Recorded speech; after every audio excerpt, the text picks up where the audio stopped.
Ética, tradição e boas maneiras no ensino universitário. Tema desta semana num novo formato de programa da Universidade Aberta. Comigo, em estúdio, está o professor Dr. Guilherme de Oliveira Martins, figura subejamente conhecida do meio universitário, político e também cultural. O professor Oliveira Martins é honoris causa da Universidade Aberta, professor catedrático da Universidade de Lisboa, administrador executivo da Fundação Carlos Gulbenkian, presidente do Conselho das Artes do Centro Nacional de Cultura e sócio efetivo da Academia das Ciências de Lisboa. Obrigada, Sr. Professor, por ter aceito o nosso convite. Fala-se com muita frequência na crise de valores, num sistema universitário cada vez mais orientado para as tecnologias, da perda da tradição universitária, do esbatimento do papel da academia na cultura e na transmissão de valores éticos. Sr. Professor, qual é a sua opinião? Concorda com esta visão? O mundo contemporâneo tem condicionantes complexas que não podemos deixar de ter em conta. Mas, relativamente ao tema que hoje tratamos, antes de mais, reportamos-nos ao reconhecimento de um valor fundamental que é o respeito mútuo. A necessidade de nos respeitarmos mutuamente e, simultaneamente, de compreender a diversidade, a incerteza e os outros. Muitas vezes temos dificuldade de aceitar essa realidade. Quando falamos de ética, indo à etimologia da palavra grega, nós falamos de caráter, aquilo que vai caracterizar cada um de nós e nos vai distinguir dos outros. Na vida académica, como na vida científica ou na vida do dia-a-dia, é indispensável que haja a compreensão de valores que, sobretudo, não são abstratos. São valores enraizados, são valores que têm a ver com a vida do dia-a-dia. Nós não estamos a exigir que as pessoas sejam diferentes daquilo que são. Não. Nós estamos apenas a referir a necessidade de, como disse há pouco, nos respeitarmos e, simultaneamente, há dois elementos cruciais quando falamos de ética: o exemplo e a experiência. Ou seja, o professor ou o educador que tem um discurso diferente da sua prática, obviamente que revela uma contradição que é inaceitável. Porquê? Porque o aluno, o estudante, vai aferir aquilo que o seu mestre, o seu professor vai fazer, não por um discurso abstrato, mas por aquilo que for a sua prática. E é aqui, e é daqui que temos que partir. Portanto, ao falar de ética, nós não estamos a falar de algo que esteja no domínio da sociedade perfeita. Não, nós vivemos numa sociedade imperfeita e a imperfeição tem que dar lugar a sermos melhores, a compreendermos. Nesse sentido, quando falamos da ética na vida académica, quando falamos da ética na universidade, e reporto-me até à designação da própria universidade, que pressupõe a compreensão desse valor universal, que é a dignidade das pessoas, nós temos essencialmente de compreender que ao comunicarmos uns com os outros, nós, antes de mais, devemos nos fazer entender. Porque muitas vezes essa é que é a dificuldade, é fecharmos sobre nós e não nos fazermos compreender. Quando não nos fazemos compreender, não estamos a respeitar os outros. Sr. Professor, qual é o papel dos mestres? O papel dos mestres é dar o exemplo e, simultaneamente, serem fatores de uma experiência positiva. Aquilo que o nosso épico Camões referia a propósito do Velho do Restelo, figura tão mal compreendida nos Lusíadas, quando o caracterizava com o saber todo de experiências feito. Saber todo de experiências feito. E Eduardo Pacheco Pereira referia a experiência madre de todas as coisas. Porquê que eu falo da experiência? Falo da ligação à vida, Designadamente, quando nós dizemos há técnica a mais, a grande questão é a seguinte: as humanidades pressupõem também os elementos instrumentais. O que temos que compreender é que um elemento instrumental, um elemento técnico, é um auxiliar. Hoje, a inteligência artificial terá cada vez maior importância, maior significado. Mas a inteligência artificial, como um robô, não significa algo que substitua a consciência das pessoas, algo que substitua a liberdade e a responsabilidade. Não. É um instrumento que nos auxilia. Se nós pudermos usar a inteligência artificial para melhorar a nossa capacidade humana de resolver os problemas, isso é bom. O Sr. Professor falava, e portanto agora da antiguidade, recordando, as universidades sempre foram o berço do conhecimento, da cultura, do pensamento e também muito do confronto de ideias. Será que hoje ainda é assim?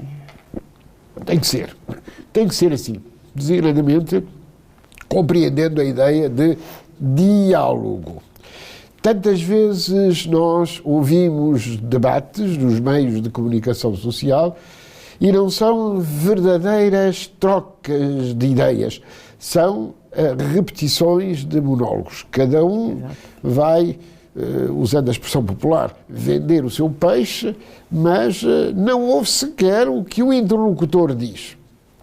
O diálogo é fundamental. O diálogo entre os saberes, o diálogo entre os conhecimentos, o diálogo entre o ser e o ter. Tudo isto corresponde a uma exigência muito especial e leva-nos exatamente à ética. A ética de que falamos é uma ética mínima, é a ética que pressuponha que as pessoas convivem entre si, se respeitam. O mestre. Ora, nunca me esqueço aquilo que uma grande figura da cultura portuguesa, Luísa da Costa, escritora, professora, me disse um dia, quando saio de uma sala de aula, eu não estou certa de quem ganhou mais, se fui eu, se foram os meus alunos. E ela dizia, bom, em princípio, estatisticamente serão os alunos a beneficiar mais, por isso o Ministério da Educação me paga, dizia ela. Mas tantas vezes é o mestre, é o professor que tem esta capacidade de aprender com os seus alunos, de aprender com a experiência, a pergunta que alguém faz, a atenção que tem relativamente a algo que passou despercebido ao professor. Pois bem, exatamente temos de entender que o verdadeiro mestre, o educador, é aquele que partilha o seu saber, mas está disponível para receber o contributo de quem é destinatário desse conhecimento ou desse saber. Professor, e como é que hoje se consegue, com um ensino tão massificado e com uma distância tão grande entre o professor, entre o mestre e o aluno, o discente? De facto, a democratização do ensino é um bem. É um bem porque chegamos ao maior número de pessoas. Mas é indispensável percebermos que a educação reporta sempre não a uma receita geral, mas a uma relação concreta com este ou aquele estudante. Não há dois estudantes iguais, como não há duas pessoas iguais. Nós, por isso, na função educativa, temos de garantir a resposta relativamente àquela situação. Aquele aluno que tem uma maior vocação para a leitura, ou para o conhecimento, para a abstração. Aquele outro aluno que tem uma maior vocação para uma perspectiva prática, para um ensino profissional ou profissionalizante. E nós temos que compreender isso.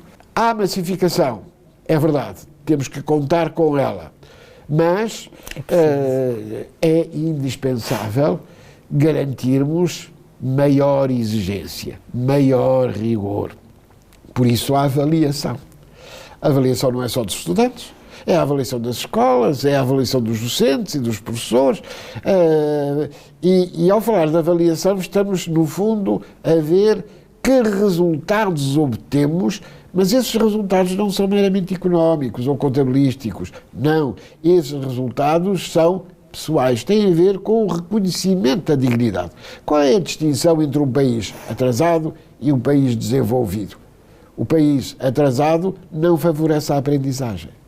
Um país desenvolvido valoriza a aprendizagem, valoriza o exemplo, valoriza a experiência, e por isso a ética não é uma abstração, como os valores éticos não são abstratos.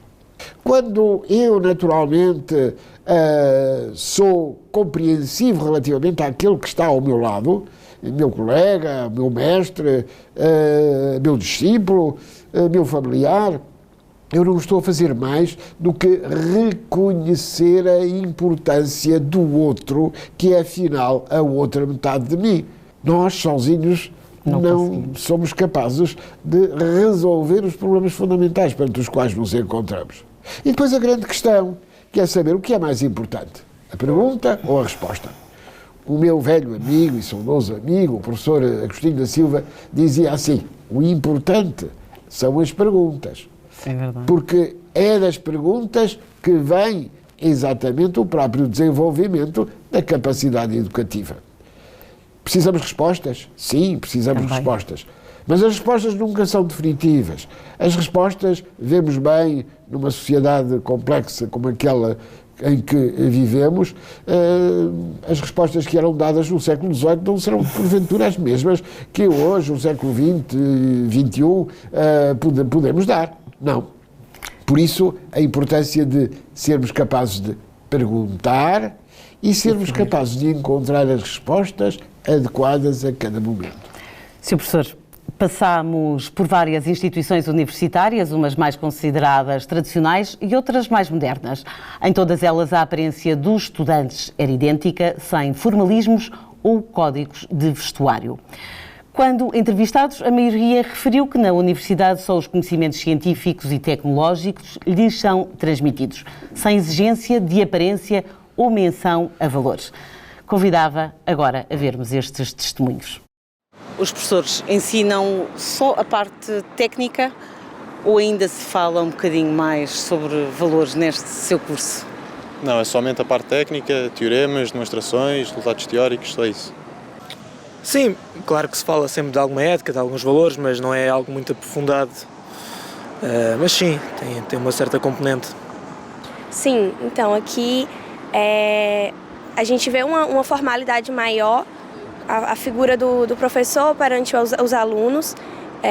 Acho que há um respeito maior, uma certa superioridade, assim, mas é questão mesmo de respeitar a cultura dos outros países e mergulhar na cultura mesmo. Também se estuda, não podemos ir vestidos de uma maneira qualquer, temos que ter uma roupa própria, apropriada para o assunto que vamos falar, para o que vamos fazer. Por exemplo, se formos a fazer uma excursão, não convém muito ir de saltos, nem de saia, nem de uma roupa mais formal, sim.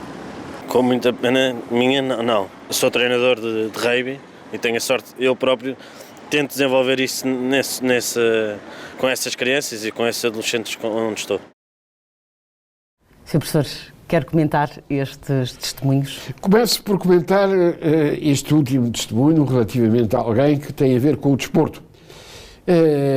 E a preocupação que ele aqui introduziu foi uma preocupação de rigor e disciplina. O rigor e disciplina não são fins em si, são fatores de humanidade. Afinal, não é possível ter uma equipa de rugby, que foi o que o nosso entrevistado referiu, a ganhar, a atingir os seus objetivos se ela for desorganizada. O mesmo em qualquer domínio da nossa vida. Depois, uma das entrevistadas referia muito bem, quando vão para uma excursão têm que ter um equipamento que seja adequado, não devem usar sapatos de salto alto, porque naturalmente iriam cair ou iriam partir até os sapatos, etc, etc.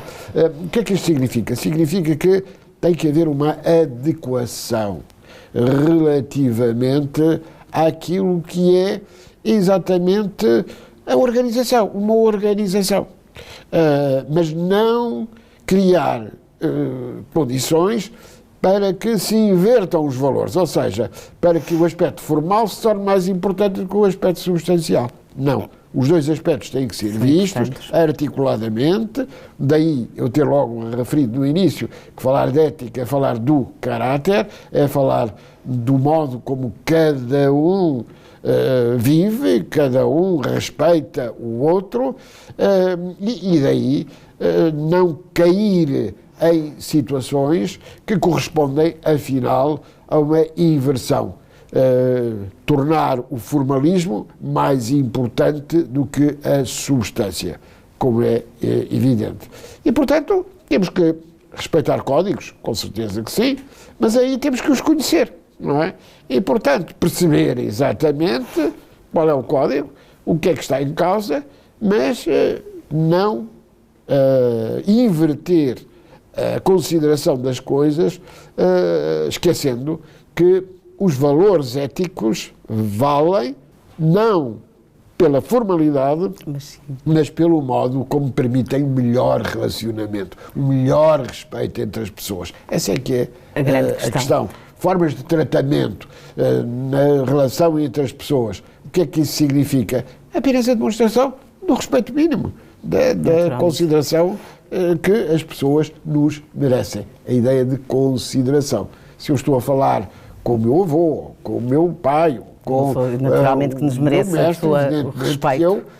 Sim, a ideia de respeito. A ideia de respeito, como nós vimos no início, como valor de valores, não é? A ideia de respeito é dizer assim, bom, eu estou aqui numa atitude que é uma atitude, afinal, que permite compreendermos-nos. Sr. Professor, a globalização naturalmente que também tem contribuído para que se pense praticamente da mesma forma, se haja da mesma forma. Sim, eu trabalhei no Conselho da Europa na formulação da convenção que foi assinada em Portugal, aliás em Faro, sobre o valor do património, e o valor do património pressupõe uma distinção de 3 noções. A primeira noção é a noção de identidade, aquilo que caracteriza uma determinada realidade e a distingue de outra. Primeiro. Segundo, a ideia de complexidade, a ideia de que nunca há uma razão só que tem uma consequência simples. Vemos isso nos acontecimentos históricos e, portanto, é indispensável percebermos.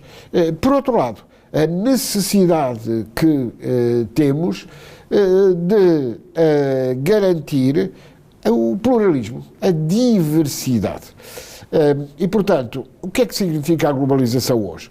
A globalização gera uma tendência que nós temos que evitar, que é da uniformização. Vemos isso num hotel, por exemplo. E é compreensível, claro. Naturalmente. Um hotel é igual em toda a parte. Mas se nós quisermos visitar um país, se nós quisermos compreender uma sociedade, temos que ir àquilo que a diferencia. E, portanto, ora, se temos que ir àquilo que a diferencia, nós temos que perceber que a fragmentação é algo de negativo, porque pode separar-nos, pode levar a que não compreendamos exatamente que há uma realidade comum. A realidade comum que tem a ver com os direitos humanos, tem a ver com as humanidades. As humanidades é aquilo que liga as pessoas. É verdade. Porquê? Porque em qualquer local que nós nos encontremos, em África, no Brasil, na Ásia, a verdade é que, apesar das diferenças culturais, nós temos um elemento comum. Somos seres humanos. E, por isso, a Declaração Universal dos Direitos Humanos diz que, sendo seres humanos, devemos respeitar-nos, ser livres e iguais. Sr. Professor, por falar em direitos humanos, deixe-me perguntar-lhe, no que diz estes últimos anos, tem interferido muito com as pessoas, mais egoísmo, o que vivemos com a pandemia? O consumismo gera mais egoísmo, exatamente. A ideia de um excesso relativamente ao consumo, não percebendo, talvez, a primeira lição da economia. É o que tem mais valor, é o que não tem preço. E quando nós temos a tentação de entrar na ideia de que tudo tem um preço, corremos o risco de estar, afinal, a abrir a porta ao fenómeno da corrupção. Mas, atenção, o fenómeno da corrupção está muito mais próximo da sociedade humana do que nós supomos. Porquê? Porque a corrupção começa num favor, que a sociedade aceita, e acaba num crime. Ora, porquê referir isto? Porque temos que nos prevenir. E a prevenção é muito importante. Garantir o respeito através da prevenção. Não cair na tentação de inverter as coisas e não compreender que, de facto, o que tem mais valor, a vida, por exemplo, é aquilo que não tem preço. Professor, como é que se consegue transmitir estes valores? Olha, com exemplo, como já referi há pouco, e depois com dois elementos que são fundamentais. E esses elementos são atenção e cuidado. A capacidade de estarmos atentos ao outro, atentos à realidade que nos cerca. Sofia de Melbrenner, grande poeta portuguesa, costumava dizer para os seus amigos, para quem a conhecia, que era indispensável olhar e saber ver. Olhar e saber ver. Muitas vezes as pessoas olham e não dão a atenção suficiente. Por isso, atenção e depois o cuidado, a ideia de cuidado. Nós não sermos indiferentes relativamente aos outros. Isto é muito importante. Está a ver que se nós somos indiferentes, e um dos graves problemas que o consumismo gera é pormos em primeiro lugar aquilo que consumimos e ser indiferentes relativamente àquilo que é a nossa relação de uns com os outros. E como é que se consegue transmitir, por exemplo, no ensino à distância e online? É mais difícil, não é? Porque este contacto que o Sr. Professor fala... Eu costumo dizer que há duas artes antigas que têm sido desvalorizadas. Uma é a oratória, outra é a retórica. A oratória é a forma de falar e, portanto, nós podermos... eu costumo dizer que a questão de falar corretamente, de usar bem a língua, não é uma questão de gramáticos, é uma questão de cidadãos. E, portanto, se usamos bem a língua, se não damos pontapés na gramática, é para nos fazermos entender. Primeira questão que não pode naturalmente deixar de ser salientada. Depois, o não sermos indiferentes uns relativamente aos outros, a tal ideia de cuidado tem que estar bem presente quando quando fazemos um discurso na distância, numa instituição tão importante como é a Universidade Aberta. O que é que temos que cuidar? Primeiro, ser claros na mensagem que queremos transmitir. E depois, podermos, através daquilo que fazemos, da nossa atitude, influenciar positivamente quem nos ouve. E, obviamente, que aqui, ao falarmos do ensino à distância, temos que cuidar muito do modo como falamos. Por isso eu dizia há bocadinho, a oratória é a arte de ver como devemos falar para que a nossa mensagem seja compreendida. A retórica significa exatamente a argumentação. Termos argumentos suficientemente claros para quem nos está a ouvir perceber onde visamos, o que visamos e onde queremos chegar. Sr. Professor, falou várias vezes no ensino das humanidades e das artes, mas eu não posso deixar de perguntar, tendo nós hoje um sistema virado predominantemente para o útil e para o aplicável, como é que ficam estas duas áreas? Não podemos cair na tentação de nos deixarmos aprisionar por esses aspectos meramente instrumentais, os tais aspectos técnicos. Por isso eu há bocadinho falava da inteligência artificial, falava dos robôs, não é? Nós hoje estamos rodeados de robôs, não é? Às vezes até demais, não é? Ficamos um bocadinho exasperados quando telefonamos para qualquer serviço e responde-nos um robô que nos pede para carregarmos em botões. Ficamos um bocadinho irritados, claro que das duas uma, ou o robô funciona e nós ficamos satisfeitos e resolve aquele problema. Mas a grande questão não é essa, a questão é o calor humano. A questão, o que falta. Exatamente, esse ponto é absolutamente fundamental. E é a diferença, exatamente, entre um elemento abstrato e a tal relação concreta. Por isso eu dizia, a educação não há receitas. Não há receitas que possamos aplicar a todas as pessoas. E, sobretudo, o fundamental, voltamos à palavra cuidado, é, não sendo aquilo que está ao nosso lado indiferente a nós, nós temos que garantir que ele também sinta que ele não nos é indiferente. E só pode sentir se perceber que nós estamos disponíveis para dar os passos que forem necessários para o poder ajudar. Sr. Professor, também visionámos algumas imagens onde surgem algumas ações de praxe académica, que é também um processo de integração. Mesmo para fecharmos, gostava de ter a sua opinião sobre as praxes. É preciso termos um grande cuidado. Quando eu frequentei a universidade, a praxe era considerada como um fator antiquado e fora de propósito. Depois houve excessos. Houve excessos, e excessos às vezes dramáticos, devo dizer. O que é indispensável? Percebermos o que é a tradição. Porque muitas vezes a praxe era uma tradição artificial, não é?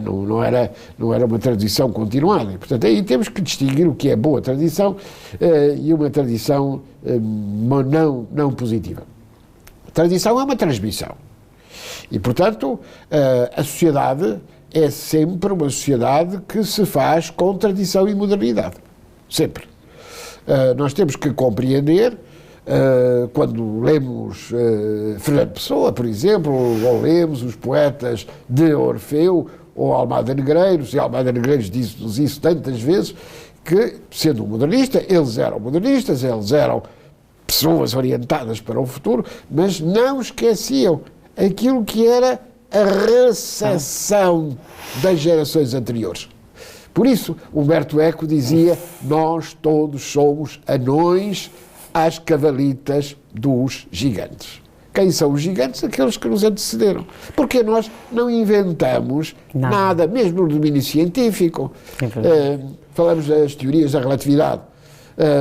Mas Newton continua a ser-nos importante.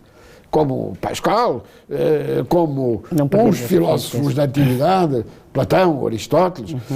Isto significa sempre a tal ideia que Humberto Eco nos ensinava. É que verdadeiramente nós somos anões, temos que compreender que somos anões, mas temos um valor acrescentado a introduzir, a garantir que amanhã possamos ser melhores do que ontem. Obrigada, Sr. Professor, por ter estado connosco em estúdio. Nas universidades nascem as elites políticas, económicas e sociais. Em aberto fica a questão de saber se estas são também as elites culturais do país. Falámos hoje da importância da transmissão dos valores e da cultura, para além da simples transmissão dos conhecimentos numa sociedade que se quer mais evoluída. Voltamos dentro de 15 dias. Até lá, fique bem.